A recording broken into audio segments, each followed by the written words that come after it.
Hello, everybody. Welcome to another video. Today is the 24th of April, and I have a lot planned for today's upload. I want to look at the frontline updates from the past 4 days, ever since the Easter ceasefire, but I also want to look at Ukraine's planning for a new army corps system. I first talked about this story a really long time ago because it was reported at the time by Yuri Betusov, a Ukrainian military blogger.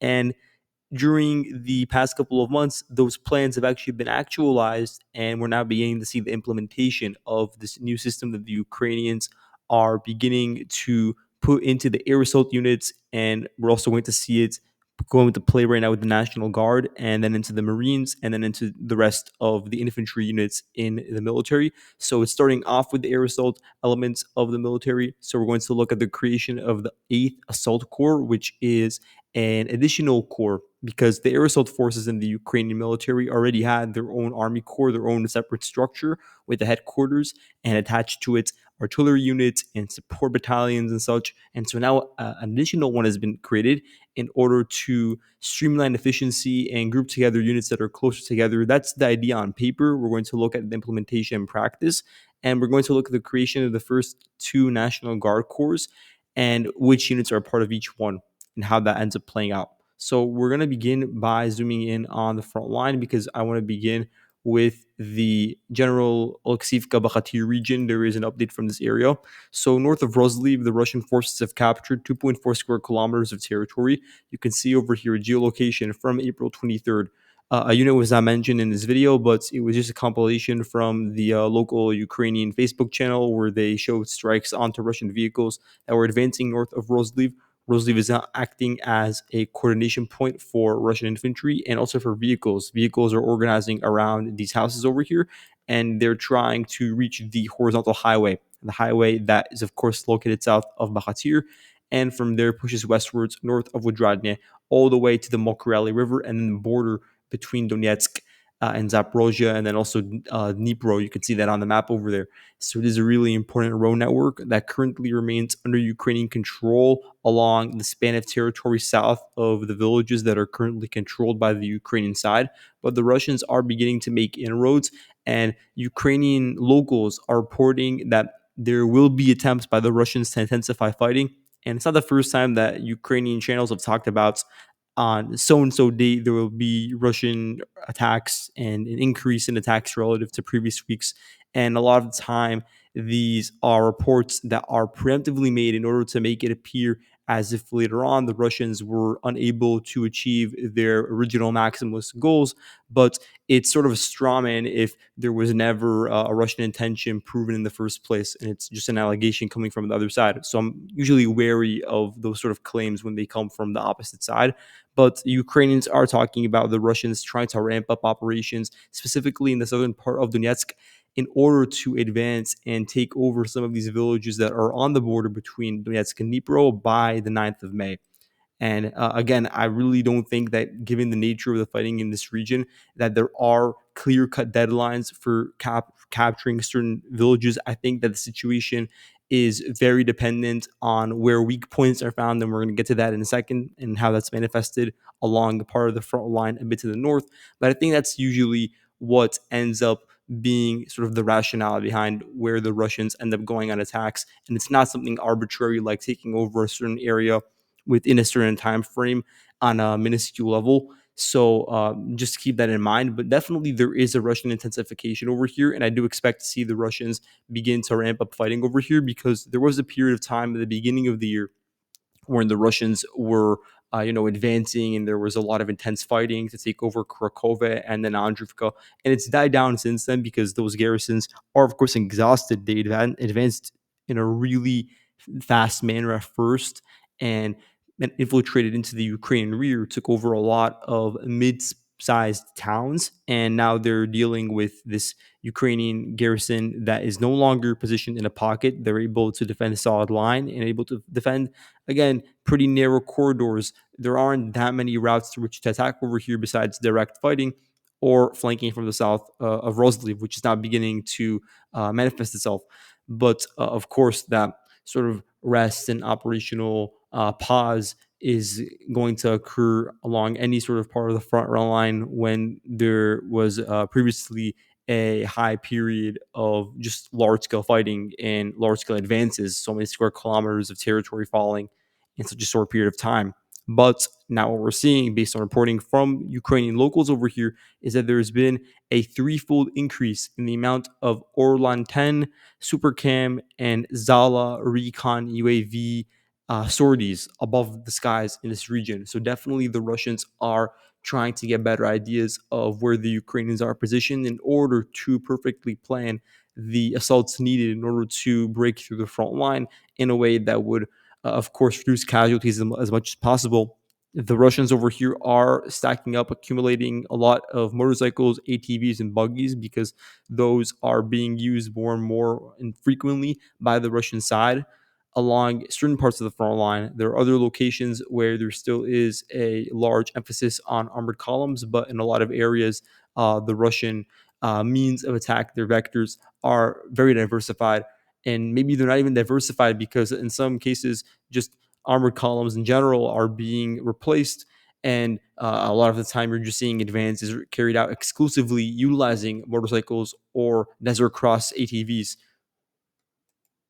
In addition, along the southern part of Donetsk, we have seen in recent weeks a 2.5 fold increase in the amount of artillery shelling and strikes by cab bombs onto Ukrainian positions. So, definitely, you could see there are indications that the groundwork is being set for ramping up and for more assaults on a daily basis in order to overrun Ukrainian positions. And I believe it will occur from the southern axis, from the positions captured around Rosliv, but will also include direct assaults to overrun the Ukrainian positions that currently span horizontally about 2 kilometers at most between the line of contact in Bakhatir and Oleksivka. So definitely keep an eye for that in the near future because I believe that will become a focal point in the coming weeks. But an area that currently is a focal point in a place that I really want to discuss in detail is the Kyova Front, which is how I refer to it because there really aren't any notable settlements nearby. I suppose the most notable one is Kostyantynivka, but it's not necessarily impacted by the front line right now. Let's just zoom in over here. We're going to begin from the west and move to the east. So you can see here that the Russian forces have captured over the past couple of days 5 square kilometers of territory. This advance is being conducted by the 33rd Motor Rifle Regiment. They've been involved in a lot of intense fighting to take over Zelenopole, Baranivka, and now they have raised their flag over Tarasivka. And that was on April 23rd. And this is backed up by geolocations and by reports from the Ukrainian side of an advance through most of the village, although there are questions about the northernmost chunk over here. Perhaps there still is some sort of very small, minuscule Ukraine presence. But what this means is that all of the positions that are essentially to the south of this pond over here, because you can see my cursor going over it, there is a natural separation point due to this body of water and the adjacent tree lines and gullies. So the Russians have taken over all the open fields located to the south of it.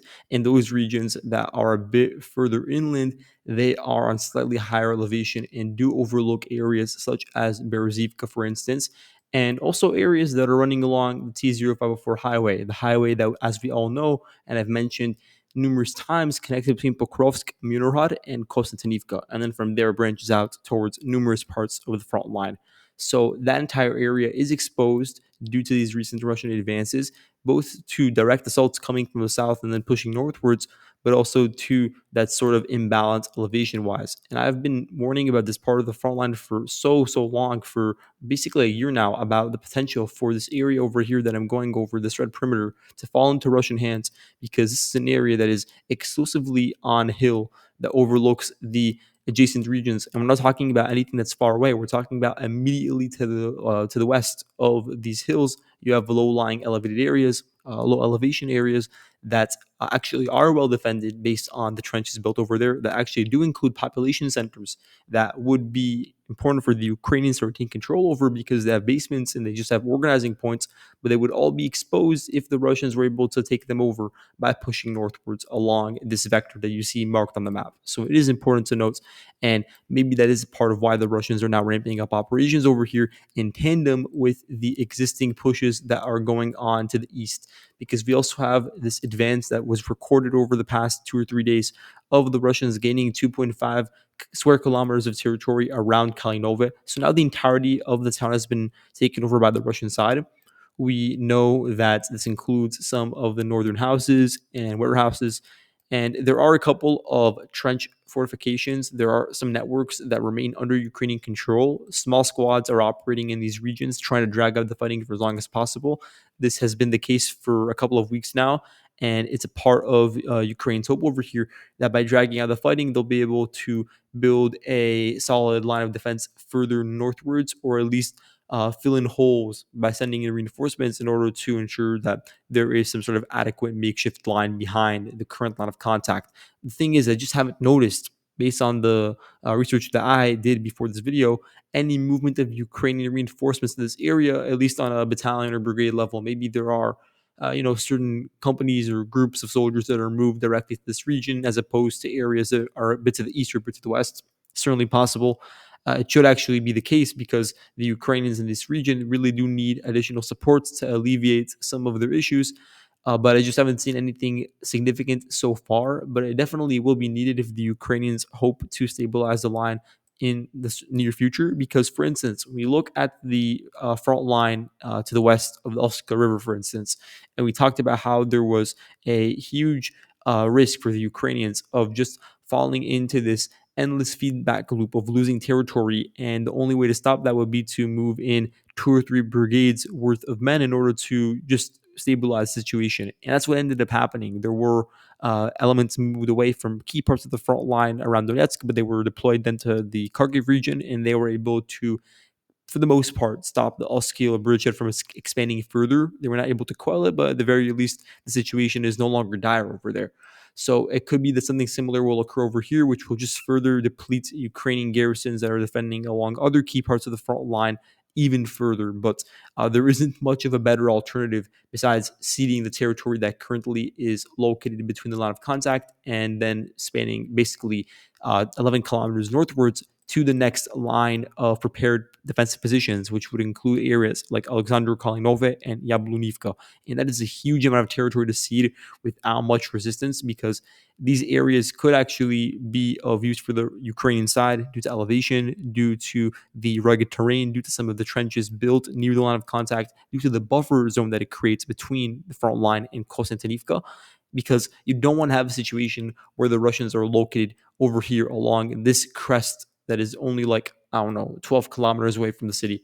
That will give them amazing positions to set camp and then attack along the highways and begin to infiltrate into the suburbs, and also to fire towards the city through heights that are located over here. So there is a lot of forward thinking that has to be done and processed by the Ukrainian side.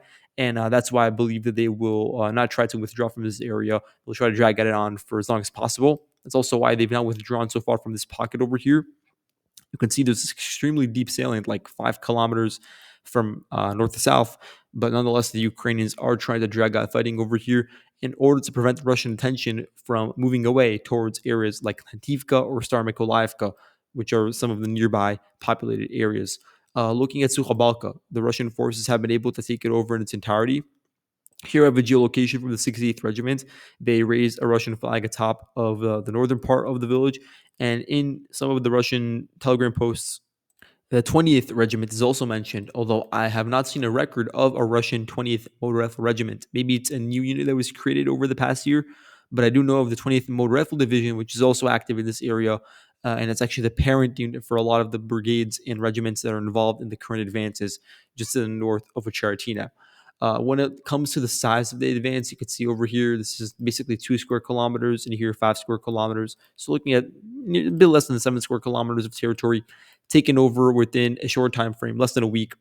A lot of it occurring just after the Easter ceasefire, the Russians just taking advantage of the lull in fighting and then just immediately pouncing upon its end, and were able to seize the remaining houses in this region.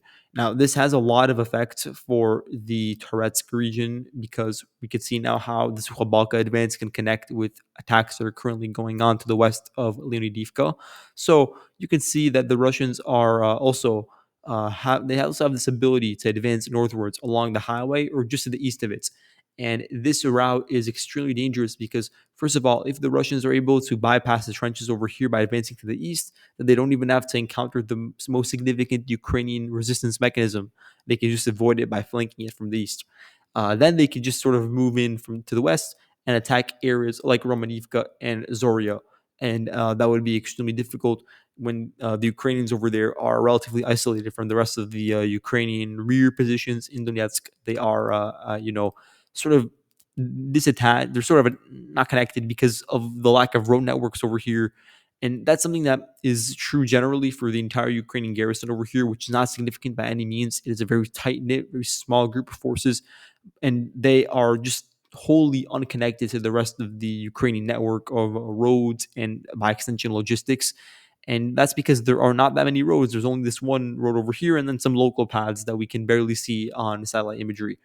But that's besides the point. What I want to emphasize is that you can see how a two-pronged attack could sort of materialize over here with the Russians advancing from the north and then the Toretsk garrison sort of pushing in from the east. And that would leave the Ukrainians that are in between in a conundrum, and they would be squeezed out. And then from their attention would be more centralized and focused on these two remaining outlets of Ukrainian resistance. So keep an eye out for that. But just to more specifically look at the New York front, you can see the Russians captured over here 1.7 square kilometers of territory. So April 23rd, this is when the Predator Police Brigade conducted FPV strikes that hit trenches south of Novospassky. These were areas that were built up by the Ukrainians for extended defensive measures, and now the Russians are the ones that have taken them over and are on the receiving end of Ukrainian strikes onto their own fortifications that they built just a couple of months or years ago. What this means is that the Russian forces have this base for an advance, and it is a bit of a penetration past the front line that will allow them to enter into Novospassky and from there undermine a lot of Ukraine's front line, because the Ukrainians, even though they've suffered a lot of setbacks to the north of Toretsk, they've been able to keep at bay all of the activity to the west due to their effective defensive measures that include pushing the Russians out of Shcherbenivka and then Novospassky. So they've been able to create a very solid line over here. But now you can see how it's beginning to get undermined due to this western flank. And we're going to have to see if they're able to, by extension, the Russian forces over here enter into the first houses of the village Novospassky from a new direction, from the western outskirts, rather than advancing from a frontal assault, which in a lot of cases has been very costly. And due to the Ukrainians continuing to maintain control over these two villages, they can always send in small squads in on foot or through cars to enter into the Zabalka district, or just generally harass the western outskirts of the city of Toretsk. So that's another reason why the Russians are looking at just fully expelling the Ukrainians from that region. And from there, they can build upon that and advance along the rail line, the Toretsk River, and reach numerous other villages over here like Katerinivka and Klebanbik. So that's another thing to keep in mind. When it comes to the northern suburbs of Toretsk, you can see there are two advances that have been noted. First of all, the Russians were able to enter the Delivka camp. It's apparently some children's summer camp, and there are ponds nearby, so the Russians have been able to take much of it over. On April 24th, the Predator Police Brigade released footage of FPV strikes on Russian dugouts near this camp, and that indicated an advance of 40 hectares. Again, a lot of these areas over here, they are not dense per se in defenses, but there is a pretty good amount of Ukrainian obstacles in the way, preventing just deep Russian penetrations they would expect from an open area, because the Delivka region does include some dugouts that aren't even seen on satellite imagery, includes a lot of rugged terrain, a lack of roads, so it's difficult for armored columns to advance over here. You also have just a lot of forestry. It's good for the Ukrainians that are trying to resist in smaller numbers, and also just rely on FPV drones. So whenever the Russians are exposed and are no longer concealing themselves in tree lines, then they become automatic targets. So in Dakhne, the Russian forces have been able to take over almost all of the village, and then from there they can advance further along this northwestern route and enter into the Levka itself. So you can see over here 0.7 square kilometers of territory captured. Here's the geolocation from April 21st from the police brigade. They struck infantry, and this included infantry that were riding motorcycles, because there were just numerous motorcycles the Russians were embarking upon to try to reach Dakhnia, and that's one of their just high speed mechanisms for doing so. And then there were also infantry that dismounted from their motorcycles and were already entering into the houses, and they were struck upon sight by the FPV crews, whether they were entering into the houses or were already inside. And this gives us now a new understanding of the map, because there is this Ukrainian salient that is becoming increasingly untenable. It's basically like a 3 or 4 kilometer wide salient, wherein you have a very scant amount of houses, a couple of dachas and a couple of forested areas, maybe a couple of dugouts as well near the ponds, but that's about it.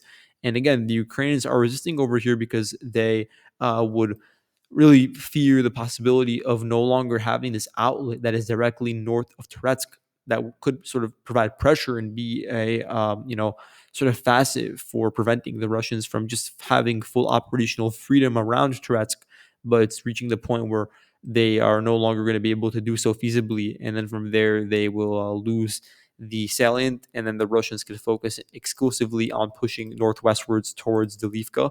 So keep an eye for that in the near future. A lot of culminations will be occurring in the Turets region as salients become increasingly untenable to retain control over. Looking at the Bielorussia region, just a very small updates. You can see over here 15 hectares of territory captured. Here you can see April 21st, the Apache drone unit of the 81st Air Assault Brigade. They hit individual Russian soldiers that were advancing along the road over here. You can see it marked on Google Maps as well. It's a route that directly leads into Hryhorivka, which is over here to the west. So keep that in mind. It's also a part of generally Russia's hope to squeeze the Ukrainians out of the salient over here, and then use those heights to overlook Seversk, which is on low-lying elevation to the southwest. Looking at the Jarvet River front, two updates. First of all, the Russians have been able to make inroads to the east of the Jarvet River and directly chip away at the really important bridgehead that the Ukrainians retain control over. So you can see over here 1.85 square kilometers of territory captured. This is from April 21st. So the 63rd Mechanized Brigade, they conducted FPV strikes and grenade drops on the 12 Russian soldiers that were approaching the river, and they were doing so largely on foot through open fields, which is just something that is extremely dangerous to do. There aren't any like nearby accompanying positions like dugouts that can be used as an area to sort of hide in, but there are tree lines nearby, so they act as concealment. What this means is that the Russian forces, regardless of the amount of casualties, they are only like 1.6 kilometers away from actually reaching the eastern section of Zarichny and Torske. So those areas are now going to come within the range of fire and become just part of the front line. When it comes to other advances, we have over here movement just to the south of Nove and west of Kateranivka. Here you can see 1.7 square kilometers of territory captured south of Nove. This includes parts of the village, including these warehouses, a couple of rural dachas, and dense forestry. So all of that has been taken over by the Russian side. It's only a matter of whether they're able to take it out of the western chunk, where there is still a notable Ukrainian presence, albeit not anything that is too significant. You also have the advances that are just to the northwest of Kateranivka. So now the perimeter and the buffer zone around the village is expanded. You can see over here nearly 1 square kilometer of territory captured. This could give the Russians the option to overrun the road that you see over here running vertically. This really important road that we talked about in numerous episodes already, but you can see that it runs pretty close to the border between Donetsk and Luhansk. And to the north, it connects to various other villages. There's an entire network of villages running along this road. But to the south, it's even more important because it runs through Stavki, and then from there, sort of branches out towards all of the key Ukraine defense nodes like Liman, Drobysheve, etc. So all those areas would have their logistics situation complicated by the Russians cutting this area off and cutting off further roads that are even deeper behind the Russian line of contact. So you could see that the gains are over here, and that the Russians have also been able to advance directly south of Novomikhailivka. Now to move on to the Kursk region, I want to zoom in on that area. So there are just a few updates, not anything too significant, but you can see that the Russian forces have been able to advance just to the south of Guavo. So here you can see 1.2 square kilometers of territory captured. We have a geolocation of the 177th Marine Regiment and the 40th Marine Brigade. Those are the two units that have been involved in this operation. They conducted infantry-based assaults just to the south of Guevo, thereby taking over the remaining houses, advancing past the Psel River, which acted as a natural body of as an obstacle between the Russian and Ukrainian side. But at this point, the Russians do have the operational freedom over here to cross over and get very close to the international border. Right now, in this particular location, they're only like 400, 500 meters away, so it's not anything that's too significant. And in Gornal, the Russians advanced another zero point 0.5 square kilometers of territory and have taken over the northern entrance into the village. You can see there still remains a sliver of land that separates between the line of contact and then the border between Russia and Ukraine. It's basically like 1 kilometer wide sliver, and Gornal itself is only like 500 meters in width, or I suppose height, you could say. But in any case, this means the fall of Gornal is increasingly likely because the Russians were able to already complete the most difficult step of taking over Gornal, and that is reaching it in the first place, because it was so far away from the previously established Russian positions.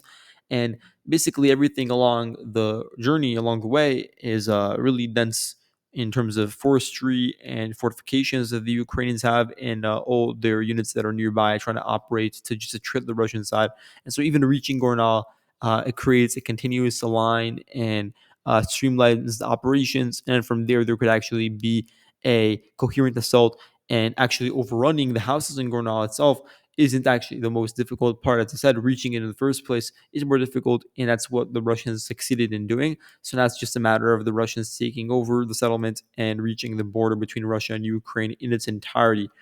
Just another thing to mention, the Ukrainians were successful in pushing the Russians out of certain parts of Loknaya, which is a positive for them because Loknaya would have been the vector through which they can take over Unakivka, the Russian side. So here you have the 237th VDV Regiment. They shelled Ukrainian positions in houses in this part of Loknaya, and it's not southern Loknaya. I don't know why I wrote that, but yeah, you can get the idea. The fact that the 237th Regiment, which is actually split between Zaporozhye and Kursk, they're operating around here, but now they're operating on a defensive posture, and the situation has sort of stabilized. The Russians are no longer making deep inroads into Sumy, although that could definitely change depending on the troop composition or the intensity of fighting. For the time being, the Ukrainians that are operating in this region, they were able to conduct this counterattack and reclaim some of the lost positions. Thereby, they were able to take back around 2 square kilometers of territory. Now, when it comes to the Army Corps system, I really want to mention this, and it's something that I've anticipated for a very long time before it was reported to a broader audience. But the Ukrainians are planning this entire new regimen for their structure of their military. So this means that a lot of these army corps, army groups, like the 10th Army Corps, 9th Army Corps, those sort of elements, they're going to sort of get broken up. They're no longer being utilized. They've overstayed their usage and utility. So now the new system is to create these core-based elements, these core-based units, and they have around 5 brigades within each one. So it's not an exorbitant amount, but it's still enough in order to coordinate with a like-minded group of units that are either deployed to the same region or of the same background. For instance, the same marine background or the same air assault background. And so to get back to the air assault course, previously you only had the 7th Corps, and then all the air assault units were deployed to that one specific grouping, and that's difficult to manage because there are so many different deployment points for these brigades, and it's not really efficient to have one headquarters for all of them for distribution, for information and communication, all of that, because they were just so far away on just totally different poles of Ukraine. But now we're getting a sort of solution. It's not perfect because there are still deviations in terms of deployment and where these units are located, but it is definitely much better than what was previously the case. So, in addition to the 7th Corps, which will continue existing, there's now going to be the 8th Assault Corps, which includes 5 brigades.